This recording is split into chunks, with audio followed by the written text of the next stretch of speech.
O Gillette Body foi desenvolvido exclusivamente para o corpo do homem. Ele possui 3 lâminas e 3 fitas lubrificantes para remover os pelos de modo mais rente e com menos irritação. Cabo emborrachado e antideslizante para usar até no chuveiro, com total controle. E cabeça móvel arredondada, que proporciona uma melhor performance.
Ora, boa noite a todos.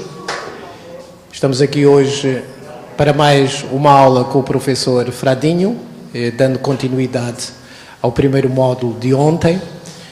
A todos aqueles que estão hoje ligados a nós nos vários estados do Nordeste, os parabéns pela vossa presença ontem à aula do professor, que teve um excelente feedback.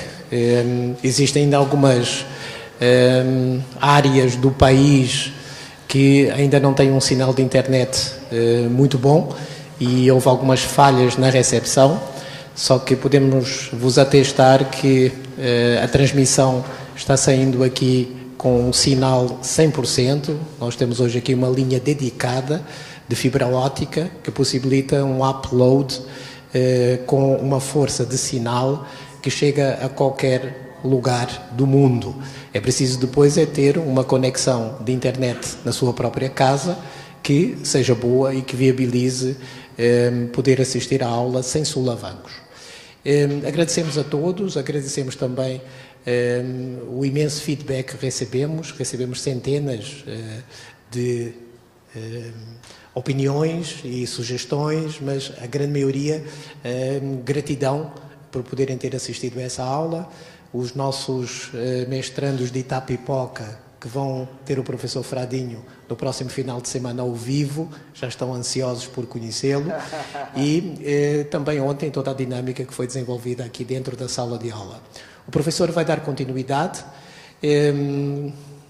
O projeto continua se desenvolvendo dentro da percepção daquilo que é a educação global, a gestão das emoções na nossa vida profissional, na nossa vida académica, na nossa vida social, e a importância que tem essa nossa grande capacidade de gerenciarmos toda a nossa carga das emoções para que as nossas atitudes contribuam para um mundo melhor, para que nós passemos a conversar uns mais com os outros sobre aquilo que nos une e menos sobre aquilo que nos separa, e olharmos para o futuro com mais esperança, podendo vir a fazer a diferença não só na educação, mas em todas as áreas profissionais que estão aqui hoje representadas, sejam elas da saúde, da administração ou de outra qualquer área que tenha sempre o tratar o tecido humano.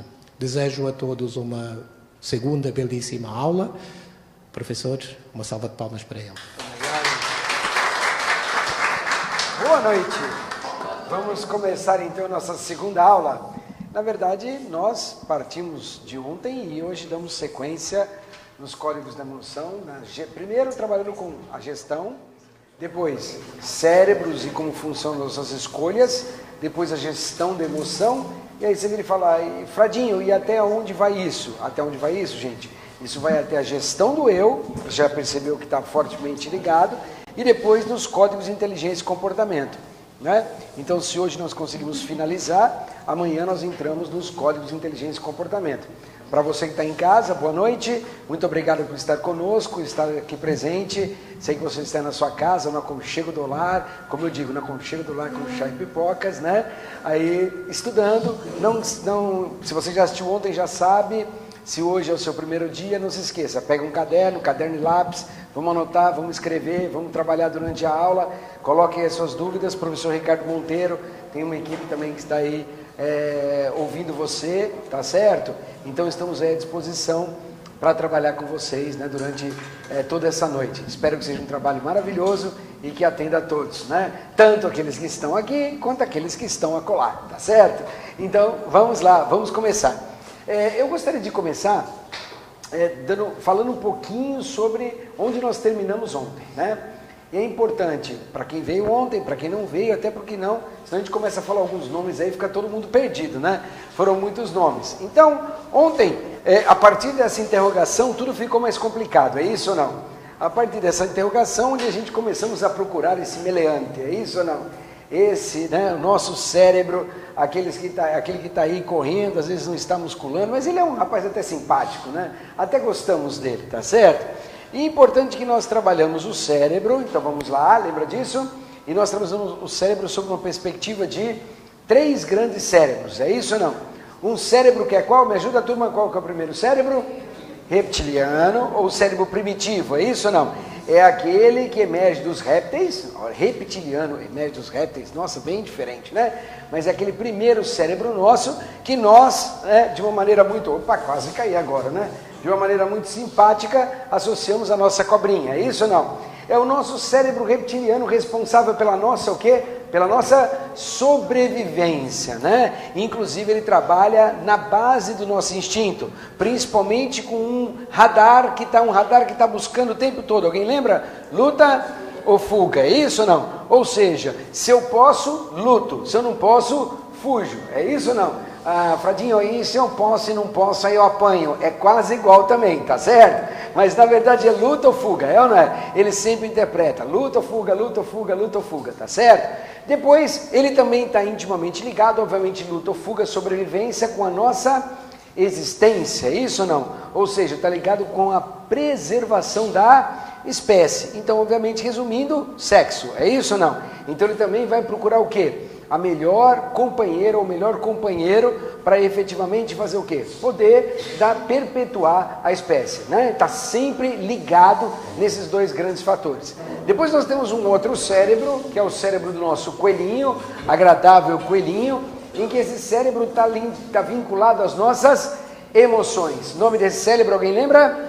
Límbico, também considerado o segundo cérebro, cérebro das emoções, né? Então temos o primeiro cérebro primitivo, cérebro reptiliano, segundo cérebro límbico, cérebro emocional, ligado às nossas emoções, e é um cérebro que vai trabalhar o quê? As emoções primárias, é isso ou não? Quais são as emoções primárias, gente? Quem lembra?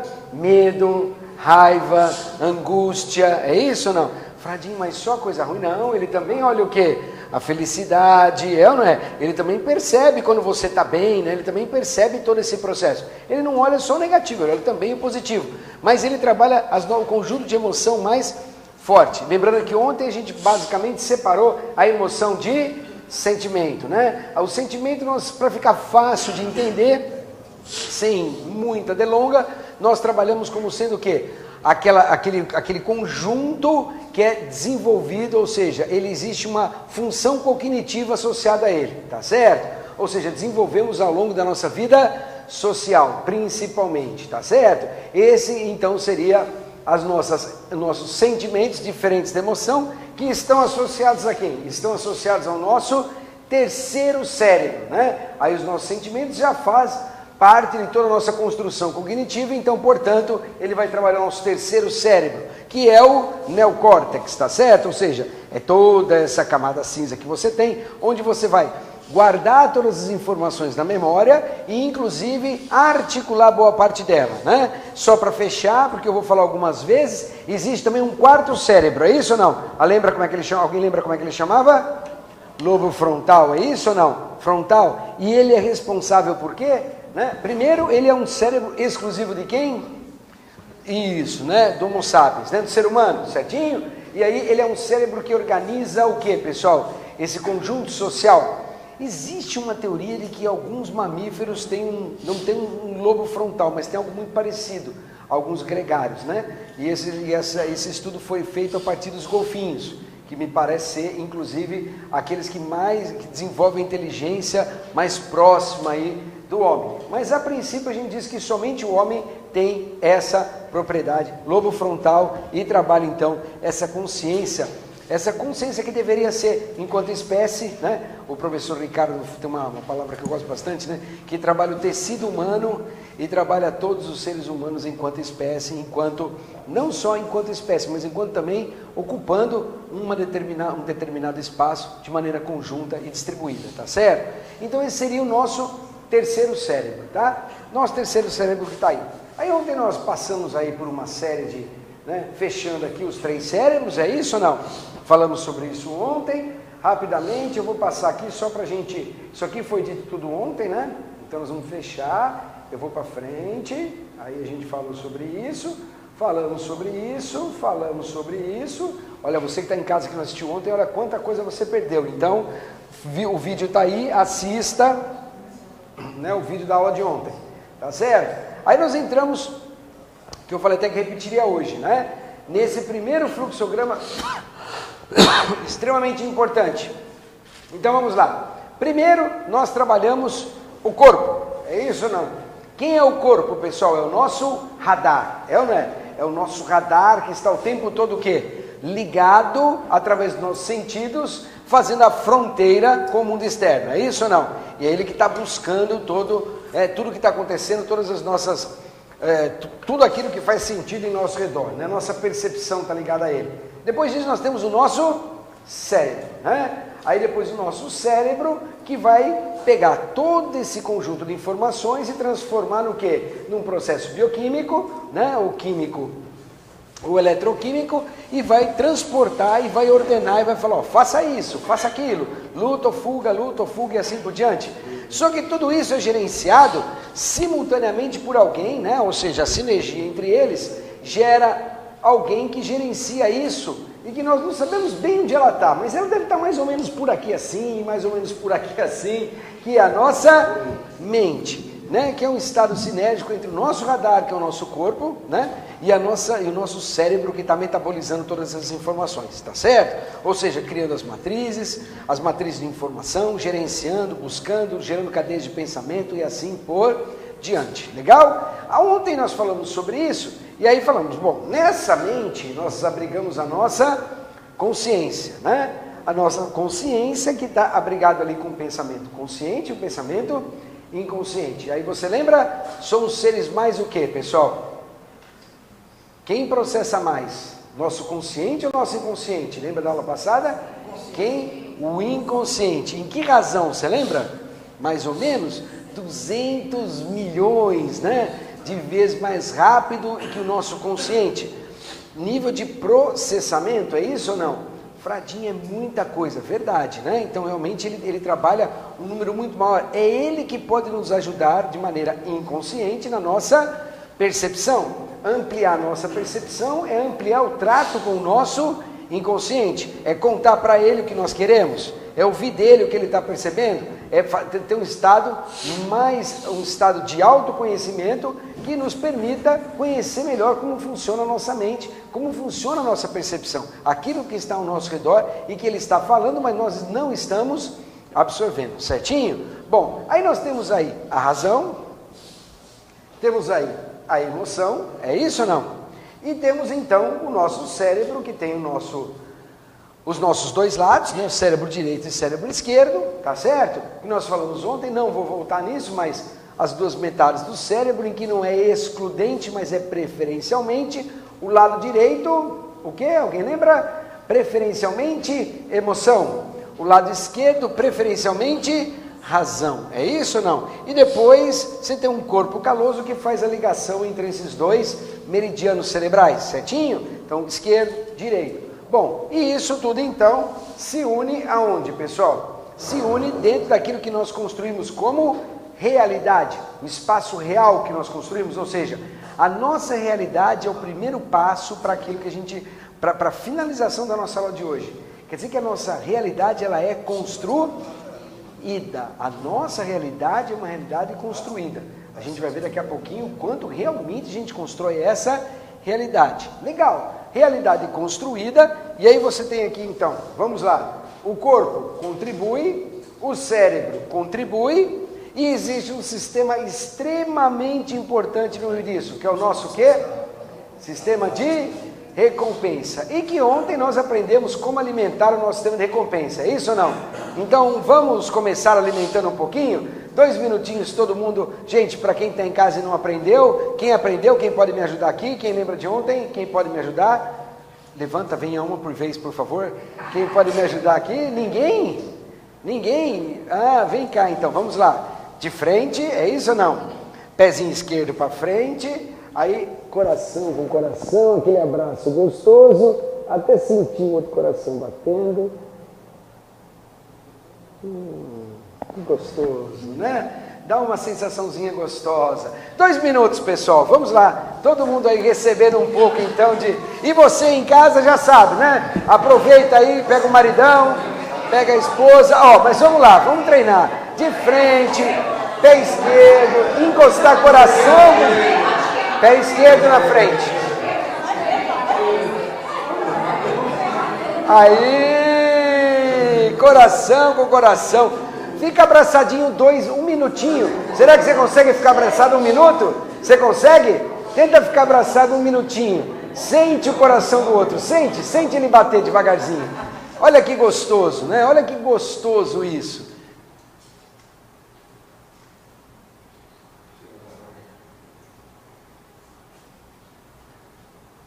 A hora que você sentir aquela coisa gostosa, você fala assim,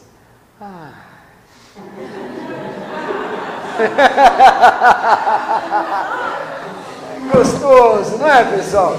Olha lá, você em casa, gostoso, né? Isso é um momento fundamental, você tem que fazer isso todo dia.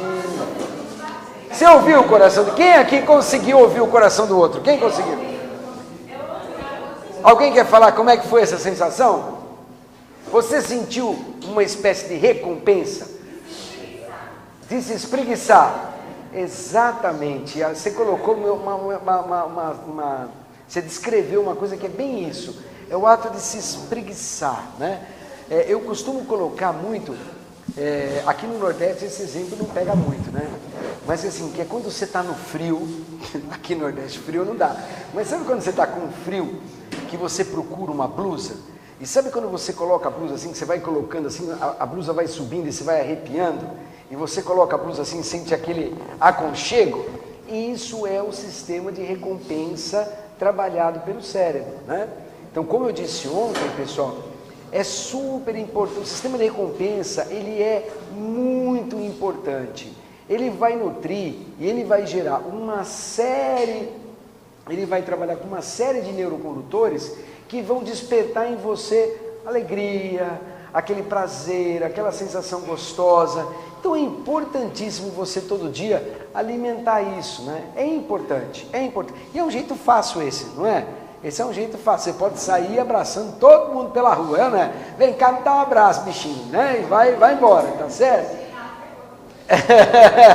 Já chega, já encontra meu rei, vem cá, meu rei, né? Já dá aquele abraço gostoso, né? Minha rainha, e assim vai, tá certo? Bom, agora nós vamos continuar na mesma linha, só que nós vamos complicando um pouquinho mais, né? Então, sistema de recompensa, extremamente importante. Lembra da aula passada, quando nós trabalhamos lá a questão do neurônio? Vamos lembrar o neurônio? Temos um neurônio, é isso ou não? Neurônio tem aqui aquela representação que a gente lembra, que é uma bolinha, né? Ou seja, que é o núcleo do neurônio.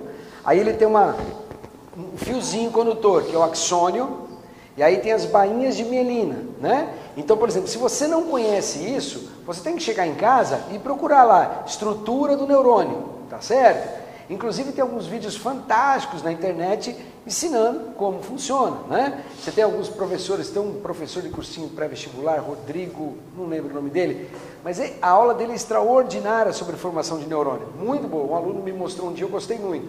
Então você tem inclusive as bainhas de mielina, é isso ou não? A bainha de mielina, que ela tem que função? Alguém lembra qual é a função dessa bainha de mielina?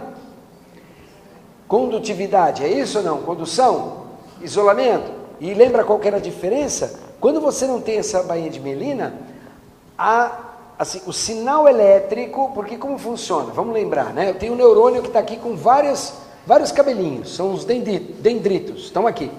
Aí você tem aqui o núcleo, aí você tem aqui o axônio, aí aqui embaixo você tem aqui as suas vesículas e no finalzinho o transmissor, tá certo?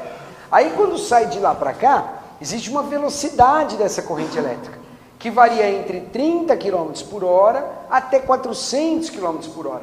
E quem é que vai atuar sobre essa velocidade? Essa bainha de mielina, fazendo com que você tenha o quê? Nesse conjunto, nessa cadeia de neurônios, que estruturou uma cadeia de pensamento, que estruturou uma informação, que ela seja acessada mais rapidamente. O que isso forma?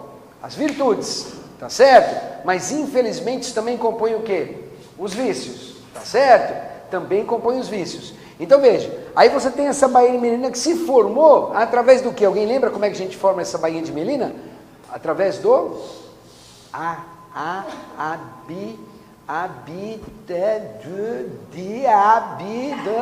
Gente, fala um por vez, vocês estão muito animados hoje à noite.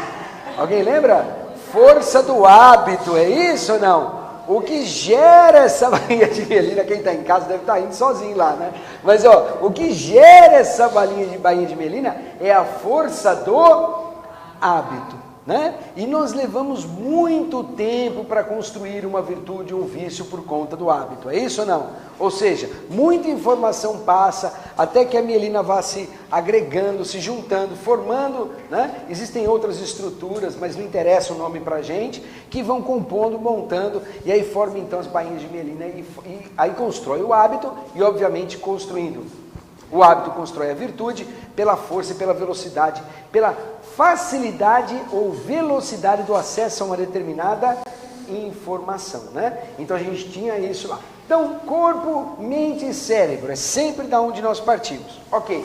Agora, nós temos uma tal de memória. Uma primeira memória que é aquela onde a gente guarda a informação, é isso ou não?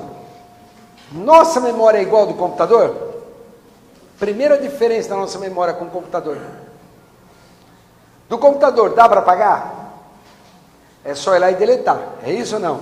Na nossa, dá para apagar? Não, né? Ou seja, deletar, principalmente se ela for ruim, né? É aquela história, você quer um jeito bom para dormir com o seu inimigo, é ou não é? É ficar pensando nele, tá certo? E ele vai dormir com você. Então às vezes você vai falar, eu não gosto dele, mas você fica pensando nele o tempo todo, ele dorme com você e ele fica ali presente, você não apaga ele. Então que ela não consegue, né? Enquanto, lembra, a nossa memória, ela é associativa. Então, muitas vezes essa memória por ser associativa, nem sempre uma determinada cadeia de pensamento é acessada de maneira direta, mas pode ser de maneira indireta por outros eventos, né? Por isso que às vezes nós sonhamos uma coisa e quando você para e pensa, você vai ver que no seu dia realmente, ou naqueles dias, teve algo que tem um determinado relacionamento. Nem sempre, mas na maioria das vezes tem um relacionamento com aquilo que aconteceu.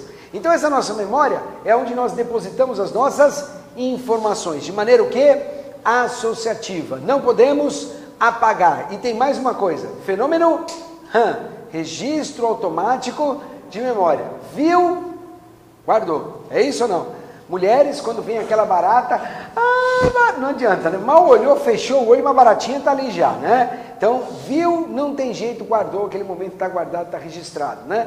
Essa memória que foi registrada, nós dizemos que nós as guardamos, pessoal, no cérebro, mas ela está onde, pessoal? O tempo todo sendo acessada pela nossa mente, que é esse conjunto consciente e inconsciente, certinho? Agora, dentro desse processo, nós temos aí vários tipos de memória, né? Eu coloco alguns aqui, ó.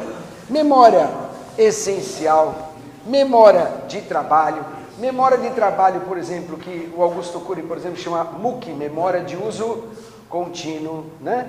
Quem gostar de trabalhar com a PNL, por exemplo, trabalha como memória de trabalho, usa como memória de trabalho. E essas memórias, então, são vários tipos de memória que vão atuar com papéis diferentes no processamento todo. Você já vai ver como é que funciona isso, tá certo? Bom, essa memória, então, nós dizemos, para ficar fácil de guardar, que nós guardamos em forma de janelas, né? Mais uma vez, quem quiser aí, outras teorias trabalham com outros nomes, por exemplo, cristais de memória, né? Cristal de memória é outro nome para janelas.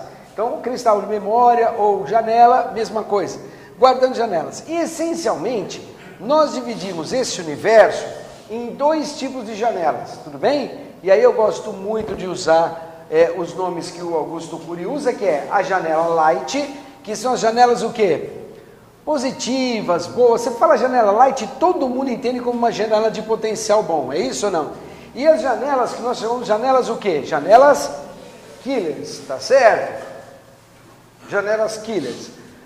Nos Estados Unidos, na literatura americana, você vai encontrar muito as black windows, tá certo? E as white windows, né? Só que hoje já ficou, inclusive, politicamente incorreto chamar de black window, né? Então, por isso, nós já estamos substituindo. E aí virou uma infinidade de nomes para black window, e eu prefiro, então, trabalhar com essa nomenclatura. Janela light, janela killer. O que é uma janela killer?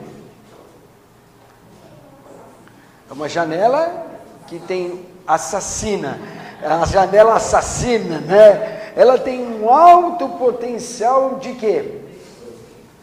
Destrutivo, né? Mas será que só destrutivo? Na verdade, ela tem agregada a ela uma forte carga, uma grande carga de emoção. E que, inclusive, muitas vezes, isso é uma das coisas que eu tenho discutido, positiva e, às vezes, negativa, né? A gente também, porque ninguém falou sobre, até o Cury começou a trabalhar as janelas duplo P, exatamente para diferenciar um pouco, mas também tem momentos em que a felicidade é tanta que a gente também até perde o norte, é isso ou não?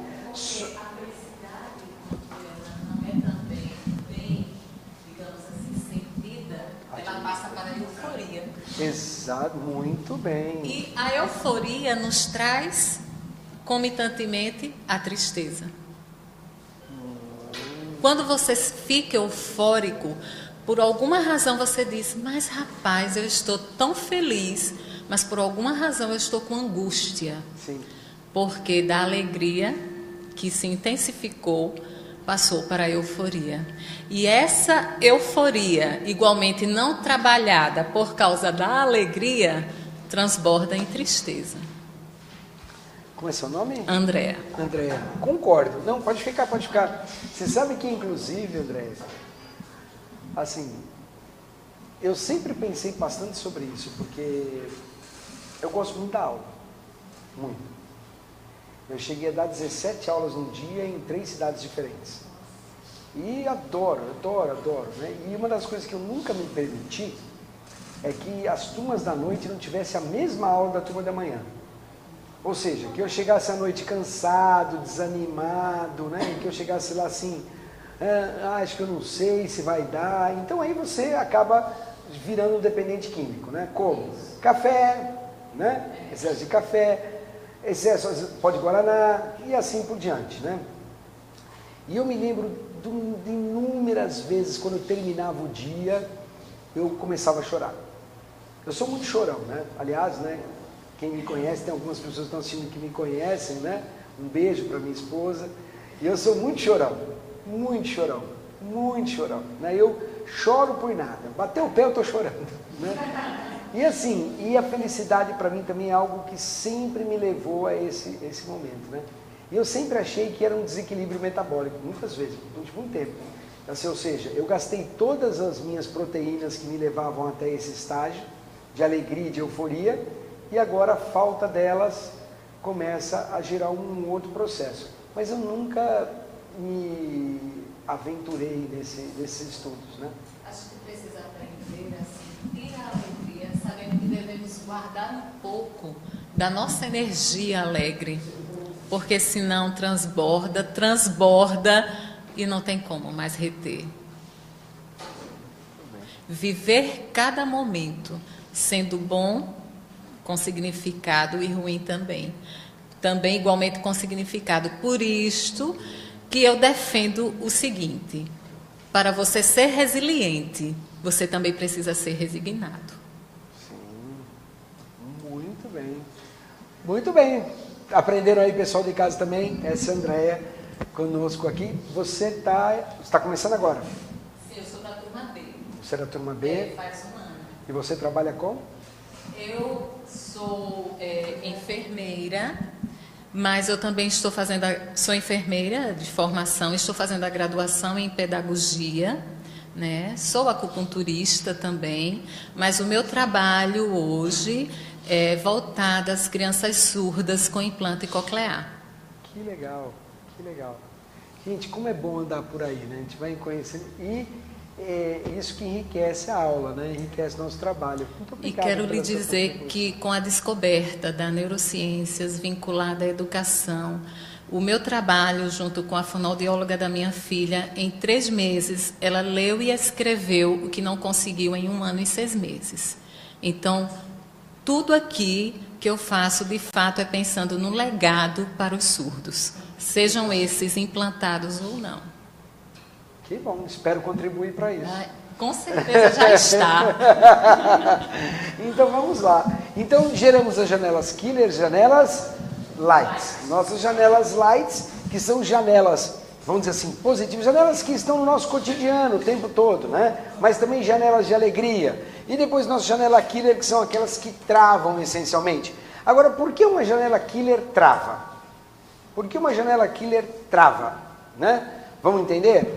você tem lá o seu, vamos de novo, né? Nós temos aqui nosso axônio, aí aqui no finalzinho, então eu estou falando assim de 99% da nossa composição, porque você tem neurônio ligado ao corpo de outro neurônio, não, mas a maioria é axodendrítica, então eu vou ficar nessa ligação, tá?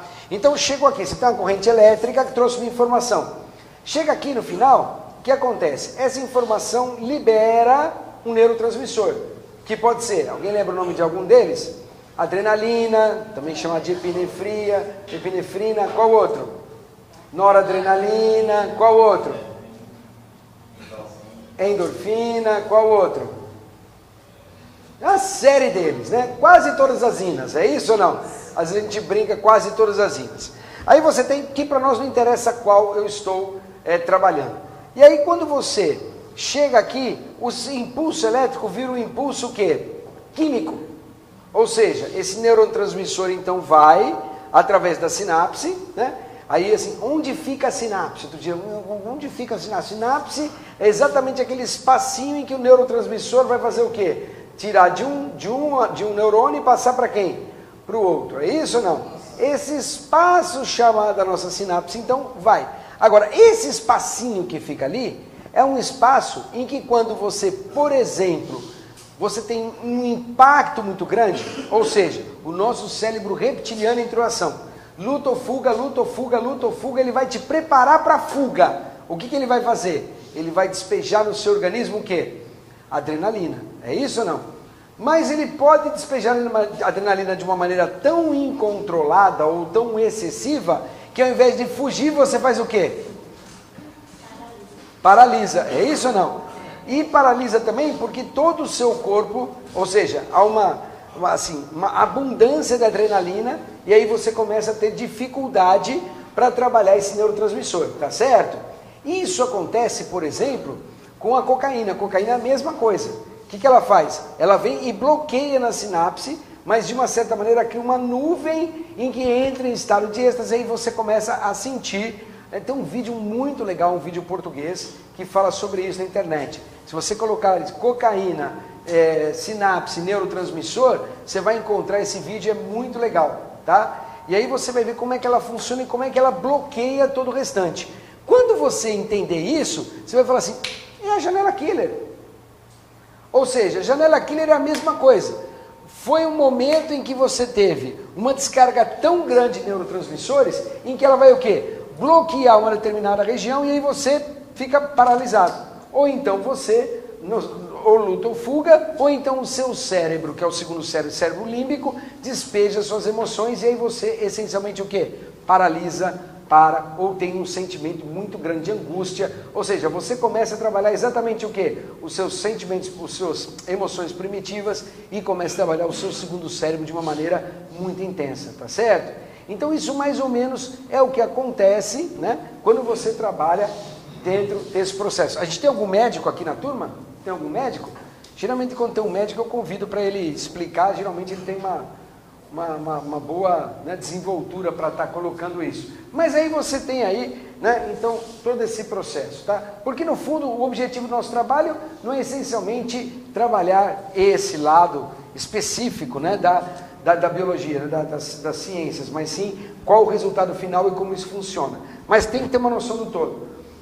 Bom, essas janelas é que formam o quê? As cadeias de pensamento. Quantas cadeias de pensamento são geradas em milésimos de segundo, gente? Milhares de cadeias de pensamento são geradas, né? E muitas vezes você tem dificuldade em escolher qual, ou principalmente qual é a melhor que você pode pegar, qual é a melhor, mais adequada. Por isso que é importante você começar a trabalhar o pensar antes de reagir, para que você realmente faça uma boa escolha de qual cadeia de pensamento você quer trabalhar, né? Essas cadeias de pensamento, aí sim, elas vão trabalhar em nível de gestão, e aí não há remoção, mas você pode gerenciá-las. Eu não consigo tirar uma cadeia de pensamento traumática, eu não consigo tirar uma memória, eu não consigo, mas eu posso o quê? Gerenciá-la. Como? Estimulando através de quê? Janelas lights. Até pouco tempo atrás, eu tinha muita dificuldade em entender como isso acontece. E muita gente me perguntava, como isso acontece? Como isso acontece? Como isso acontece? Como isso acontece? E aí eu comecei dentro das aulas, sempre abrir espaço, conversar com uma pessoa, conversar com outro, conversar, lendo, conversas com o professor Ricardo Monteiro, conversas com o meu amigo Jaci, e conversas, e conversas, e conversas, e principalmente comecei a chegar a uma conclusão, né? Para você trabalhar com janelas lights, plantar janelas lights, é fundamental que você envolva o seu inconsciente, aquilo que nós falamos ontem, né? Ou seja, o seu inconsciente estar propondo uma janela light todos os dias, para que efetivamente você construa um caminho alternativo e haja uma mudança de hábito. Então, é importante que todos os dias, faça parte da sua higienização mental, ou seja, lembra que nós falamos ontem sobre higienização mental? Você chega à noite, para no seu cantinho, na sua cama, no seu sofá, onde for. Geralmente a gente deita na cama naquele momentinho que apagou a luz, né? Aí você fecha os olhos e começa a trabalhar o seu dia. E assim, previna-se contra janelas killers, é isso ou não? Se você teve uma janela killer, olha, como é que eu posso, o que poderia ser bom? Como é que eu poderia trabalhar isso? Ou seja, substitua os pensamentos negativos pelos pensamentos positivos, né? Reforce isso, né? Aí é onde eu falo que é a grande vantagem de ser cristão, né? Eu tenho um cara lá em cima que pode tudo, gente, você não imagina, ele pode tudo. Por isso que eu sou muito amigo dele. Qualquer problema eu pego na mão dele aqui e falo, vamos lá, é isso ou não? Está acontecendo alguma coisa, problema no trânsito, opa, segura a onda aí, é isso ou não? Está vindo, opa, é agora, né? Então tem alguém que sempre me ajuda e me reforça, me ajuda a reforçar os meus pensamentos, o quê? Positivos, né? Você, na sua espiritualidade, na sua crença, você pode também desenvolver isso. Isso é algo importantíssimo, né? É a crença de que você pode. Eu posso, né? Gente, essa palavrinha eu posso já elegeu presidentes, é isso ou não? Eu posso já mudou países, né? Hoje o segundo maior partido da Espanha, que estava aí há pouco tempo aí, uma situação delicada que ainda está, mas já está caminhando para o primeiro partido, chama-se Podemos, é o nome do partido. E Podemos, ou seja, a força do eu posso, né? Então eu carrego comigo o que eu posso. Então qual é a maneira de você plantar as janelas lights para que você possa trabalhar? Não é no momento de crise. Ou seja, no momento de crise vai ser difícil. No momento de crise você precisa cuidar da crise. Mas é preciso que você trabalhe depois o quê? O reforço positivo, trabalhe o processo positivo. E aí alguns falam para mim assim, Fradinho, e quanto tempo? Né? Nós falamos isso ontem. Quanto tempo para você mudar um hábito? No mínimo quanto? 60 dias. Para você gerar um hábito que sobrepõe uma janela killer, você vai ter que ter um tempo também, dedicar um tempo e todos os dias colocar então na sua agenda mental. Ou seja, todo dia eu tenho que trabalhar essa nova janela, todo dia eu tenho que trabalhar esse novo modelo, todo dia eu tenho que trabalhar esse novo processo.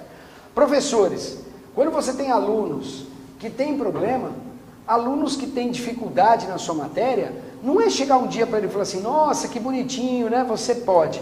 Não, para que isso realmente, que ele incorpore isso, são semanas e semanas a fio de dedicação, olho no olho, dizendo para ele que ele pode, convidando ele para que ele possa e que ele possa atingir, né?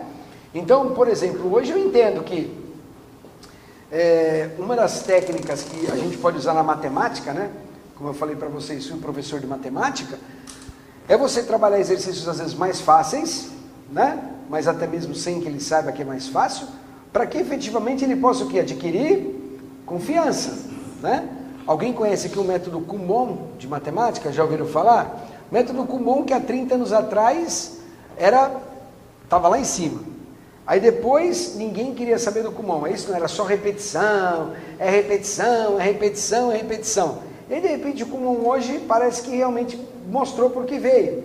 Então agora você tem dois grandes grupos. Um grupo que é muito a favor do Kumon, um grupo que é muito contra o Kumon, né? Geralmente você fala Kumon, você entrou numa... Eu já entrei nessa seara aqui agora, não queria nem ter entrado, mas já entrei, né? Então, que é muito delicado. Mas de uma certa maneira, o que ele trata? Ele trabalha o exercício do quê? Do hábito. A força, coisas fáceis que você faz repetidamente até gerar o hábito, durante semanas. Então quem conhece o Kumon sabe disso, né? Tem resultado?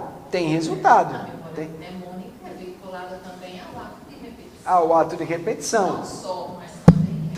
Também. Então veja, a tabuada, que todo mundo, né, que é tão difícil, né? Mas a tabuada, eu me lembro que eu assisti uma palestra, gente, até fazer um parênteses aqui, tive até uns 26 anos, eu fui assistir uma palestra sobre tabuada, o uso da calculadora e a tabuada.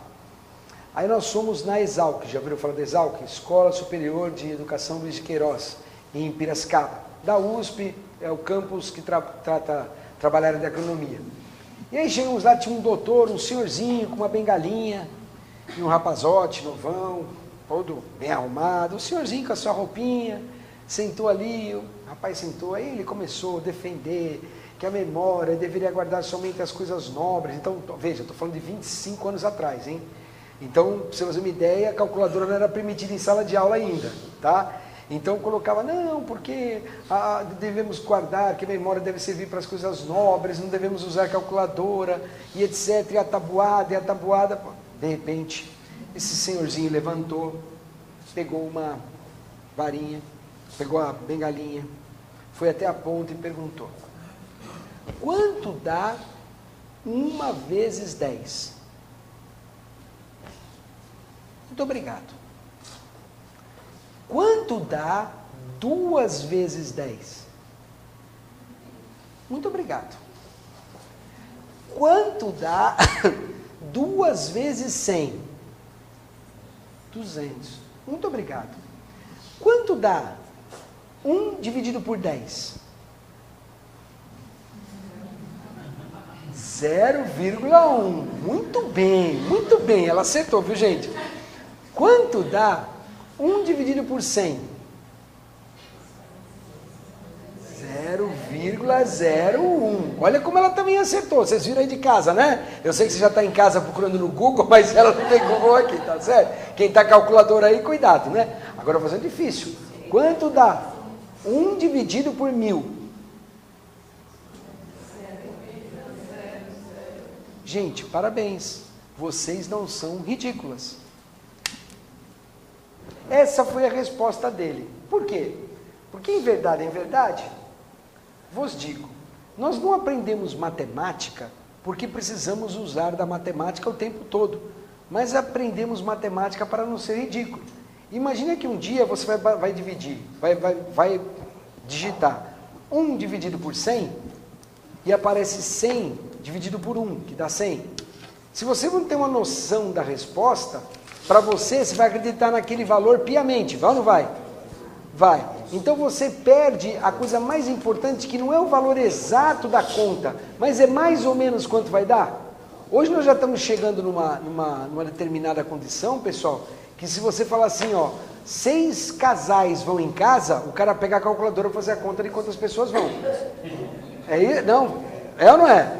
Então veja, olha como parece ridículo, mas é isso. Então não aprendemos matemática, não trabalhamos muitas coisas através da repetição, somente porque temos que aprender, mas também porque ela constrói um universo que é importante, que é um universo de fácil acesso, é isso ou não?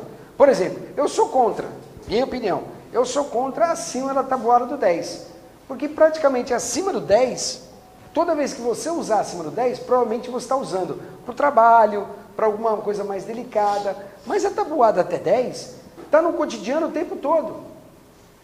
Você vai lá, 300 gramas de carne por pessoa, vem 7 pessoas em casa. Ah, peraí que eu vou buscar a calculadora para fazer a conta. O cara não sabe mais quanto dá, né? Então isso é que eu acho que a gente tem que mudar. Então falando sobre repetição, sobre gestão e sobre hábitos, é importante. Então se você tem um aluno que tem uma dificuldade, é importante que sim que você repita com ele várias vezes. É importante sim que você estimule várias vezes em cima da mesma dificuldade. É importante que você desvie, né, dos problemas, mas crie novos caminhos. E isso não é criado em um dia. E aí o professor acha que uma aula de reforço, 10 minutinhos à tarde, resolveu o problema. É isso ou não? Né? Sendo que as nossas escolas hoje é uma vergonha. nós temos, para o aluno que não sabe, nós temos recuperação, segunda época, segunda prova, é isso ou não? Aulas de reforço. E para o bom aluno, o que nós temos? Parabéns. Só. Não temos nada.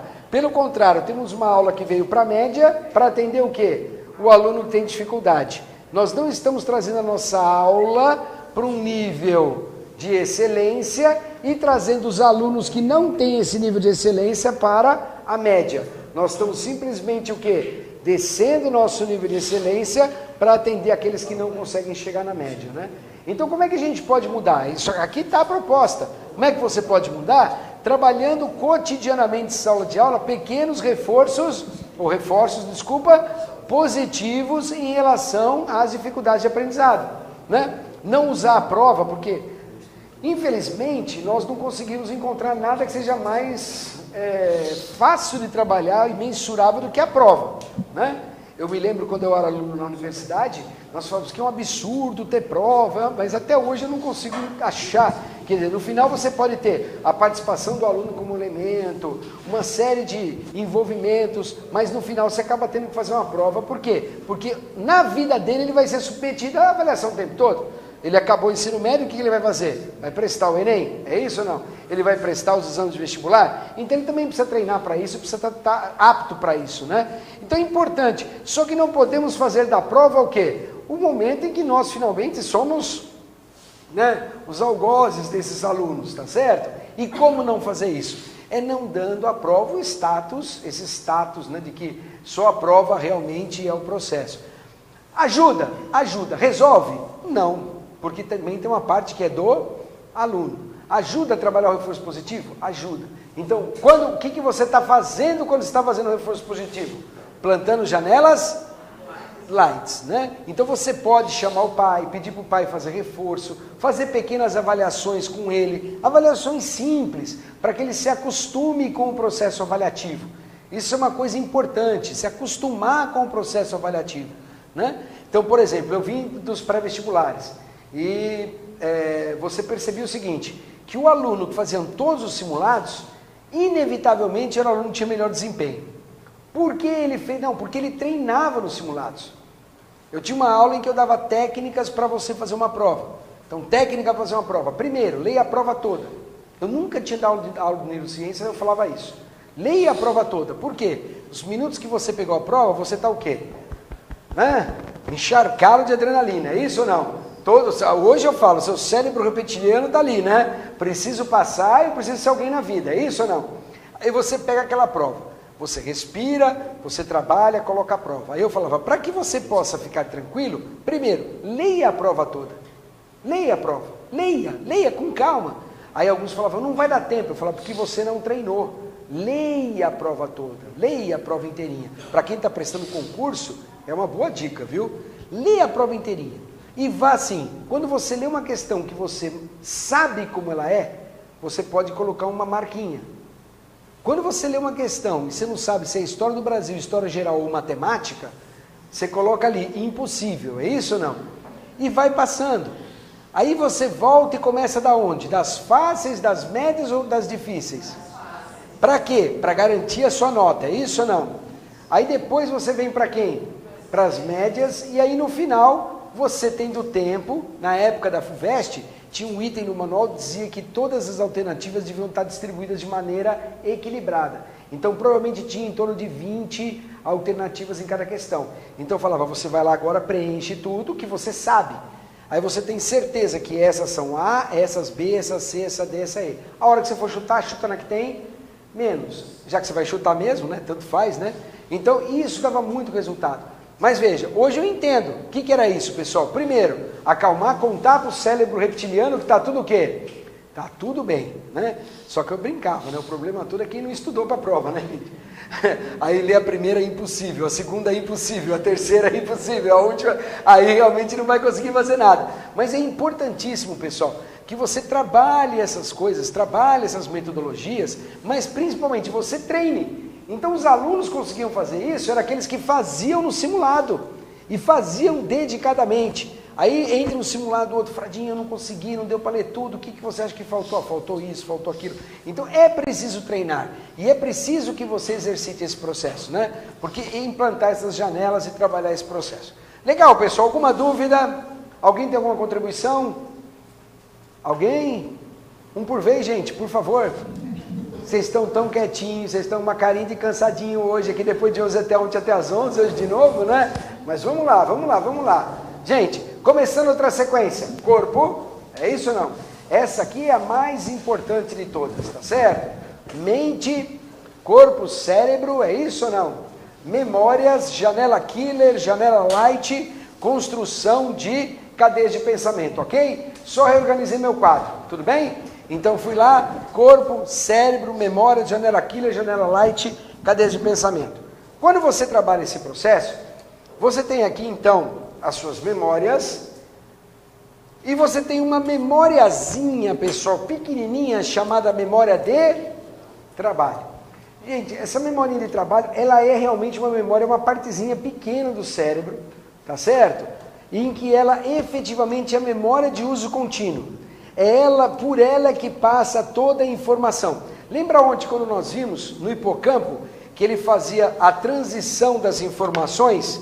O tempo todo, a transição das informações, pegava emoção, aí vinha emoção, aí o tálamo pega, é isso ou não? O tálamo traz, aí o tálamo traz para o hipocampo, a amígdala intensifica, e aí depois tem uma interface com o cérebro. E aí numa interface onde ele ia comparar com as suas o quê? Com as suas memórias, né? Essa região que faz essa comparação é a chamada memória de trabalho. O que é importante sobre essa memória de trabalho? Então veja, nós estamos falando de educação global, é isso ou não? Estamos falando de educação, nada mais educação do que essa memória.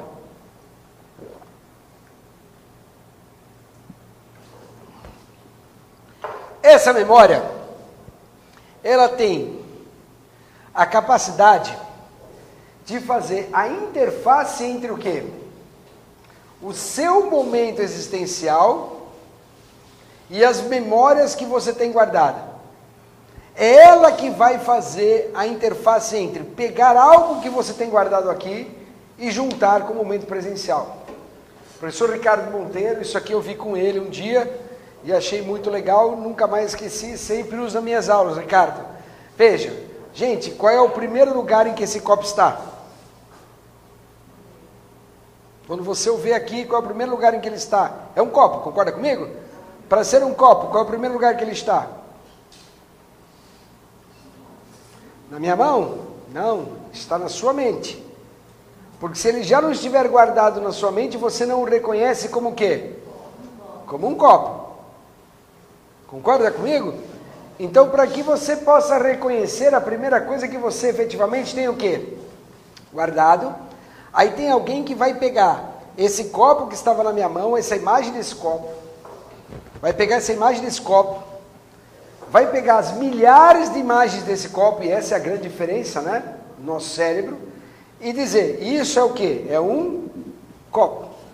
E aí vai dizer, para que ele serve, para que funciona, como ele está, água quente ou fria, e aí você pode desenrolar. Só que aí fica a nossa âncora da memória ali, esperando qual é a próxima informação, é isso ou não? Mas eu sei que isso é o quê? É um copo. Quem faz esse trânsito, quem trabalha essa informação, é essa memória de uso contínuo. Quer dizer, não é o cérebro todo, isso eu quero que você perceba, que trabalha toda a informação. O cérebro todo está processando. Alguém já viu uma tomografia de um cérebro funcionando? Só pegar na internet e ver, tem milhares de vídeos, né? Mas você vai ver que ele acende inteiro, está sempre funcionando. Mas tem alguém que está fazendo a interface entre a informação que chega e a informação que sai. É essa chamada memória de uso contínuo ou chamada memória de trabalho. Só tem um detalhe, pessoal. Essa memória de trabalho, ela, aí vem a má notícia, e aí vem o trabalho para a educação. Ela esgota. Ah, como assim, Fradinho? Ela esgota.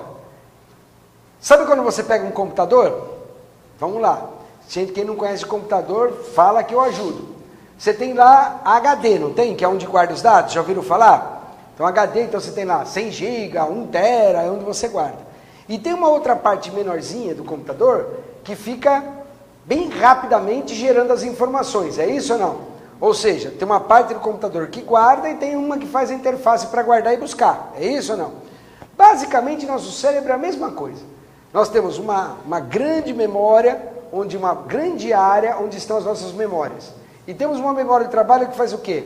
Pega o que está acontecendo no nosso momento existencial, o nosso radar, o que nosso radar está buscando? Calor, frio, sensações, emoções. Ela vai pegando tudo isso, vai quantificando, dimensionando e comparando com as nossas memórias. Isso em milésimos de segundo, milhares de informações simultaneamente. E essa memória de trabalho, pessoal, ela é pequenininha, então ela se esgota. Ou seja, é o famoso estresse. O que é o estresse? O estresse, exatamente, ele vai acontecer em cima dessa memória de trabalho aqui, tá certo? Que é uma memória que tem uma dificuldade muito grande. Então, por isso que é importante quando você está trabalhando e que você começa a estar de cabeça quente, você parar e fazer o quê? O famoso esfriar a cabeça, é isso ou não? Fazer outra coisa. Então, agora eu vou contar para vocês um sistema de educação que foi desenvolvido na Inglaterra, foi para o Japão e que hoje faz o maior, mas assim, gente, está indo, mas está destruindo tudo o que você imaginava de educação, usando exatamente essa memória como âncora. Ou seja, chegam na sala de aula, qual é a primeira coisa? Durante 15 minutos, eles falam sobre um determinado tema. Durante 15 minutos, trabalham um determinado tema. Trabalham esse determinado tema em 15 minutos. Essa memória de trabalho absorve todo tipo de informação e coloca todas as âncoras da memória trabalhando o quê? Exatamente o tema vinculado, certinho? Depois de 15 minutos, eles param a aula e o aluno não faz absolutamente nada por 5 a 10 minutos. Nada, Fradinho, não, ele faz outra coisa. Ele pode fazer qualquer outra coisa. Ele pode navegar na internet, ele pode fazer o que ele quiser, ele só não pode fazer nada relacionado com aquela disciplina. Depois de 5 a 10 minutos, volta para a aula, e aí 5 a 10 minutos volta para a aula e aí começa o quê? Uma segunda rodada. Aí o professor começa a falar a mesma coisa, só que de maneira diferente. Por quê?